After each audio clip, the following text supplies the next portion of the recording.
Hi everyone, my name is Robin. I'm the owner of Pacific Polish Pottery, and I wanted to do my first video for the group. I'm kind of excited because I have so many different things I want to share and show you, and I thought today I would address the term that I coined for pottery about a year ago. I mean, I didn't invent the term, but I started using it, and that's a unicorn. And since then, I've seen a lot of people using it, and I want to clarify how I view a unicorn and what that means. And I'm going to show you some examples. Oftentimes, I see the word unicorn used in terms of, or in conjunction with the word vintage, which is not at all correct. A unicorn does not mean vintage. And I'm going to show you some examples of vintage. So while there isn't a specific terminology or definition of vintage, people generally agree it's 40 years or more. And most of these people who are calling pottery vintage, it's not vintage. So vintage pottery, if we go back about 40 years, I'm going to show you an old catalog that I've got. And these are the types of patterns you would see if it were truly vintage. So take a look. Sorry, maybe I should take this out of the plastic. Be smart. There was no floral patterns and very little. I don't even know that Unicat existed during this period. These are the types of patterns you would see if something were truly vintage. Now, these patterns are still in production, so you'd have to be careful and you'd have to sort of vet when they were made. See the patterns? They're very basic, very basic. And this is when they began to expand, by the way. I mean, this was groundbreaking stuff for them. Let me see if I've got another page. Oh, this is a good example. So be careful when someone's calling something vintage. Something from the 1990s is not vintage. Doesn't mean it's not worth what they're asking for by any means. But so these are the types of patterns you'll see if a piece of Polish pottery is truly vintage. And again, I'm referring only to Artystyczna, not any other factory. I can't talk about Zeglati or anybody else, Manufaktura. This is just Artystyczna. So for me, a unicorn means a couple of things. It means potentially the item no longer is made. It means that the designing artist painted it. Their hands were on it. In the early days, it wasn't that uncommon to find. There weren't that many artists.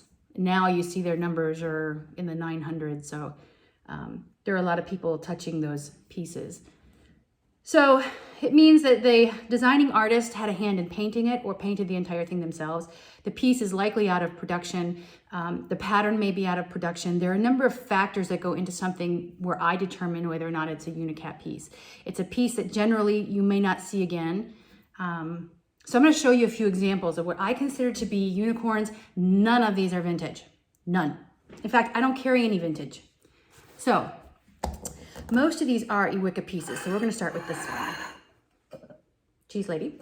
Now this piece is still in production. This pattern, however, is not. So versions of this pattern are still in production, but she's a little beauty. The plate that's under it. Now on the back, you can see Marila Iwika. It's got her initials and her number. And if you have been collecting her over the years and have some of her pieces that you know are painted by her, you'll recognize her brushwork. Only a couple of artists have become really known over the years from Artystyczna, and they're of course the early ones. And we tend to get to know their brushstrokes, right? Especially if we're avid collectors of that particular artist. So this is a really beautiful example of a piece that I consider to be a unicorn. You will not come across this again. Not to say that you won't find similar pieces, but that to me is a unicorn. Another example, and I brought this one in, even though this pattern is still in production, this happens to be painted by the artist, which this particular artist I really don't see very often. But this shape and pattern are in production, but this pattern has changed a bit.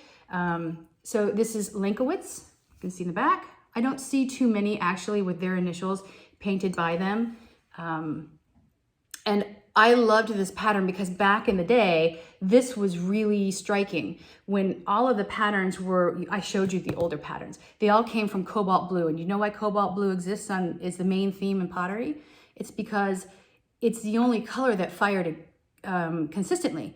Reds didn't come out red. Reds, do you have an example? Probably not. Reds came out looking brown and rust, and greens, again, blue was the only consistent one that could fire correctly. Now over the years, they've mastered that. Things have changed, and you know that colors are gorgeous now, but back then, this was odd. All right, here's another Wicca, just to show you. Same sort of theme as the other pattern. Now this one is a hand signed. I kept this one though because it has crazing on it, but I don't care, I just display it. Again, her initials in the back. And this is a great example of her work and a pattern that, this is 16B. And this was a U3 back in the day, U3. So it wasn't even considered a high-end category because back then they only went to U4. Now we know they go to U8 and limiteds and whatever.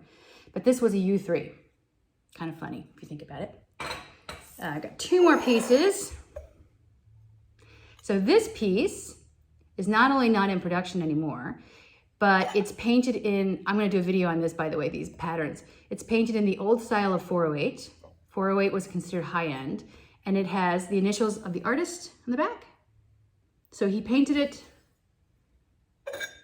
and I don't know why they stopped making this, but they did.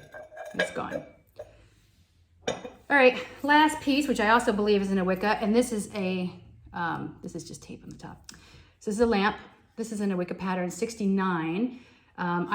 Back in maybe 20 years ago when I first started, I had a customer who was getting married and his wife wanted a complete set of Polish pottery. So we ordered it for them, and this was the pattern that they chose. And they used to call it net and bouquet. So I always think of it as net and bouquet.